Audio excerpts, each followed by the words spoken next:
My name is Kent Oliver. I'm the founder of Labs for Life, but I'm also a patient. I was diagnosed with multiple myeloma in 2016, and fortunately have great care here at the Hattiesburg Clinic. And I'm Bo Rom. I'm a medical oncologist here at Hattiesburg Clinic, and I serve as the oncology clinical trial director for Hattiesburg Clinic as well as for Forest General Hospital. Where Bo and I really got to know each other was obviously here. And I would say that happened primarily, I started having, at age 34, and we had two young daughters, right? 6-month-old and a 2-year-old. And when that came to be, I was dealing with a lot of pain. I was doing a lot of kind of unexplained things, honestly, that just ultimately led us down a path that was tough to really get to the bottom of. And through a lot of work with a primary care physician, ultimately discovered that I had a cancer of the blood known as multiple myeloma. That's obviously where Dr. Rom came in. Yeah, and it was pretty difficult diagnosing you. It took us a while because it's an uncommon cancer in people who are young. But thankfully, we were able to clinch a diagnosis and get Kent on treatment, and he's done wonderfully since that time. And I've taken care of him for many years. It's been a great experience. Yeah. In the spring of 2016, I went up to Vanderbilt for a stem cell transplant. That was part of the standard of care at the time and continues to be a major part of myeloma, that care plan. And ultimately had that recognition of just how little laughter had been part of our lives for several months following diagnosis. And with that said, I was with a good friend and a colleague of mine now, and discovered just, what can we do to really bring laughter back into our own lives for our family, for our friends, and for others. And at the same time, what can we do to kind of provide gratitude towards a community that we're a part of that's been so supportive of us, but also so supportive of so many people that deal with a similar circumstance. And so Labs for Life was founded in the summer of 2016 with the idea of bringing the community together in laughter, bringing in comedians that people recognized and could really enjoy a night out for. It far exceeded our expectations. So in year one, we raised a little over $120,000. And to date, we're about to enter our 9th year of Labs for Life. We've exceeded more than $1.2 million in distributions to our beneficiaries. And I'm happy to say the Hattiesburg Clinic has been a major recipient of that, specifically the trial program and really ways to address patient experience and the efficiency with which patients experience their own cancer journey. So the event itself has always been one where, I want to provide in many ways that distraction, if you will.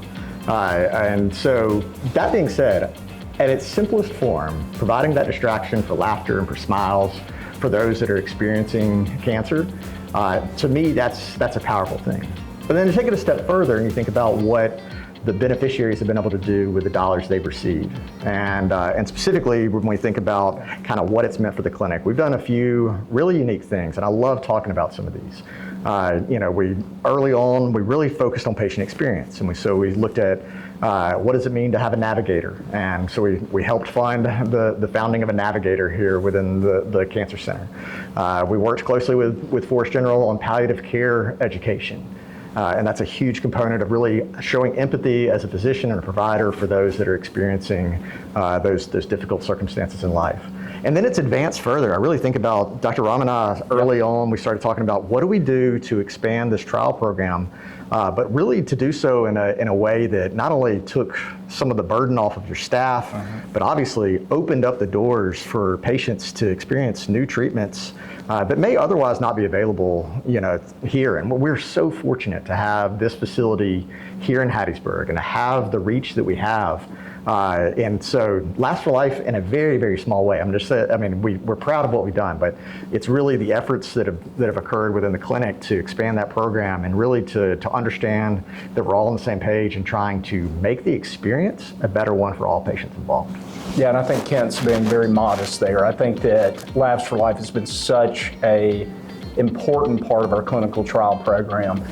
Like Kent said, we have a program that we use that has relieved my staff of regulatory issues and things that we have to do through the FDA that now are a breeze, and we have computer access. And simple things that we need, like we needed a high quality printer, we needed an EKG machine, and Labs for Life provided those, and it's huge. I mean, it saved us so much time. Recently, with funding, we were able to get an AI program that's going to expand the number of patients that we can put on clinical trial.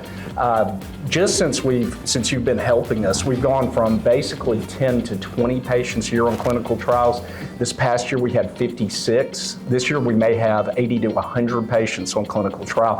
And these are patients that never would have been able to go on study because of that. So I just want to thank you for that, Kent. I mean, it's a huge deal for us. That's awesome. That's awesome. Yeah, one thing that, as a patient myself, kind of talk about, and we talked about this before, obviously you can go into a waiting room and you get discouraged, right? It's a discouraging situation to be in. So to really kind of understand what are levers we can pull collectively to limit limit that I always like to refer to it as the time to hope, right? Limit that time to hope. How do we, from diagnosis to treatment to ultimately second lines or third lines of therapy, what do we do to try to expand that offering to folks, but also do it in an efficient way that allows, obviously the clinicians to do exactly what they're capable of doing in a really profound way. I'm reminded of, with anybody as they get a diagnosis of cancer, is the idea that you're not alone. And one of the things I'm really proud of, a good friend of mine, we lost her unfortunately last year, a little over 18 months ago. And coming out of that, she really wanted to share this thought with others of, you are not alone. And so last year I worked closely with her daughter, and we have a sidewalk mural. You walk into that cancer center every single day and you're reminded that you're not alone. And whether it's caregivers, friends, family, or those that you honestly have never even interacted with, to walk into a theater, and so that's why I kind of bring it back to Labs for Life. That community engagement, to recognize that there are so many people that are kind of cheering you on, but also empathizing and sympathizing with those that are experiencing things. That's a really powerful thing. And I think that reminding folks of that through Labs for Life has been something I'm proud of, but then something I continue to see us try to evolve and really remind folks that we are truly a unique community. Yeah, I mean, it absolutely the truth. And I think it's been such a great event for the providers to be able to be with patients.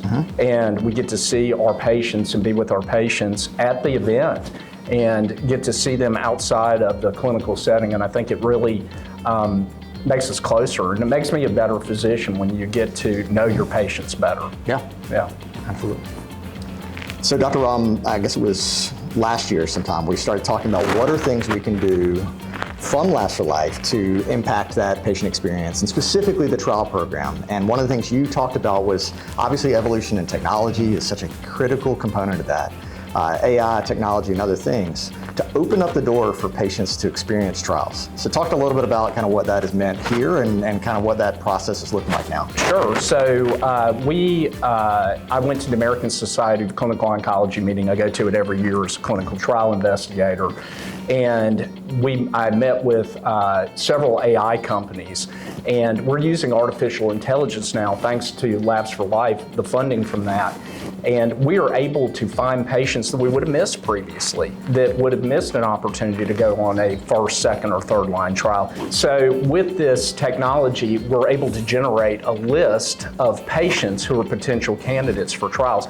And that can include patients that aren't even seen in our oncology center. They may be seen in other primary care settings, other clinics throughout the Hattiesburg Clinic, and we're able to find those patients and able to give them clinical trial experiences here where they're not having to travel hours away to go do that. They can do it locally and receive the highest level of care possible. So when you talk about the trial program, I kind of want you to expand, because one of the things that really caught me off guard as I started learning more and more about what was being offered here. So I'll be honest, I'm not part of a clinical trial. We have not reached that point in our need. But that said, it's a huge piece of advancing care for patients. Sure. Correct me if I'm wrong, I mean, we have one of the strongest trial programs throughout the state of Mississippi, right? So the program, we started it around 12 years ago, and our goal with the program was to be able to provide clinical trials to patients who are underserved. So typically, patients are treated in academic centers on clinical trials, and those tend to be people of higher socioeconomic levels. We're able to provide trial experiences to people who wouldn't typically have that experience. They don't have the ability to travel. They don't have the ability to, or the funds to be able to go to these places. So we were able to, over the years, we've been able to grow and grow and grow. And at this point, we have typically anywhere from 15 to 20 clinical trials open at any one time. And we're actively enrolling on those studies. And those studies can be supportive care trials. They can be where we're actually keeping people from having side effects from drugs, or what's more exciting is we have access to the newest drugs, things that are about to be approved, that we're doing the approval for the FDA, and we're able to get those drugs years in advance of their approval by the FDA. So it's really a cool thing. So if I'm a patient that is interested in learning more about trials at the clinic, specifically at the clinic, sure, what's the path that they go down? Sure. So you can get online on the Hattiesburg Clinic website or on the Forest General website and go to the clinical trial tab. Or you can contact my study coordinator, Gloria Simmons, at 601-261-1700, and we can give you information about the trials that we have available. So Last for Life is July 25th, and it's going to be once again at the historic Sanger Theater in downtown Hattiesburg. I'm truly excited about this lineup. And so in years past, we've had a great opener, great headliner. Well, this year we decided to increase the number of performers. So we've got 3 great comedians coming in. Brian Bates is opening up the night for us. Andrew Stanley is going to be our second in the lineup, and Andrew is he's an up-and-coming comedian. He's the son of Andy Stanley, grandson of Charles Stanley, if you're familiar with those wonderfully gifted pastors. Andrew decided to go a slightly different path. He went comedy, but he will absolutely be a hit here in Hattiesburg. And then our headliner is Derek Stroop. Derek Stroop is from Alabama. He has kind of grown up around comedy, some incredible comedians, opens a lot for Nate Bargatze, John Crist, really part of that entire collection of folks that are just incredibly popular. And you think back about some of the comedians we've had. Mm-hmm. So I mentioned Nate Bargatze. Nate Bargatze was an opener for us back in 2017. And then our headliner in 2021, Leanne Morgan, another one, John Crist, Dimitri Martin. We have been really fortunate to have some awesome comedians here in Hattiesburg, and I think this lineup is going to really rival those in terms of their ability to really leave everybody accomplishing what we wanted to, which is to leave them with a smile and leave them thinking about how fortunate we really are to live in the community we live in. Last for Life has a website, lastforlife.com. That's where you can go to purchase tickets. You can learn more about kind of what the mission and the vision for that organization is really all about. The beneficiaries we support, like the Hattiesburg Clinic, you can buy tickets. It's a very simple process. Tickets run anywhere from $35 up to $65. Right now, there are only a handful of tickets really available. So I'd encourage folks, if they haven't already done so, make sure to purchase tickets. Again, July 25th, Historic Sanger Theater, downtown Hattiesburg.